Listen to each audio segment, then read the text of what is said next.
Tuan Ibrahim Tuan Man sebagai ahli Parlimen Kubang Krian merangkap Timbalan Presiden Parti Islam se-Malaysia dan merupakan Ketua Pembangkang dan Adun Ceka Pahang. Tuan Ibrahim Tuan Man sebagai penyewa kepada Pusat Khidmat Rakyat Kubang Krian gagal dalam membayar sewaan bangunan ataupun lot pejabat. Jadi ini akan memberikan satu tanggapan yang paling buruk dan teruk kepada orang nombor 2 dalam kepimpinan PAS dan merupakan ahli parlimen.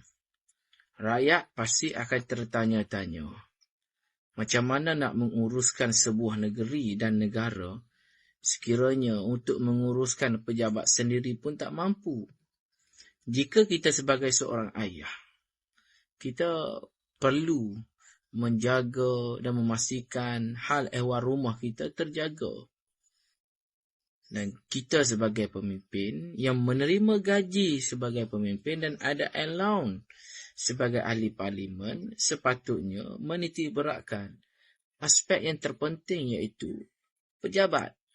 Seorang influencer yang buat video kaki review pun dia ada pejabat khusus untuk mereka. Kenapa? Seseorang itu tidak akan berjaya sekiranya dia tidak boleh nak menguruskan hal ehwal yang sangat-sangat penting sebagai nadi di dalam pentadbiran. Jadi kepada Tuan Ibrahim Tuan Man, ni nak jadi Menteri Besar Pahang macam mana? Kalau jadi Menteri Besar Pahang, rasanya negeri pun tergadai kalau gamaknya begini caranya. Sebab itulah, Tuan Ibrahim Tuan Man, jika kita tidak ada keupayaan, jika kita tidak mampu, jangan berbelanja besar. Ini jadi ahli parlimen Kubang Krian satu hal. Sibuk-sibuk pula nak jadi adun diceka. Jadi ketua pembangkang pula. Itu masalahnya bila orang panggil apa? Biar papa asal bergaya. Bila kita tak boleh nak menguruskan. Dia bukan kecil-kecil anak tau. Tuan Ibrahim ini bukan AJK PAS biasa ataupun ahli parlimen biasa.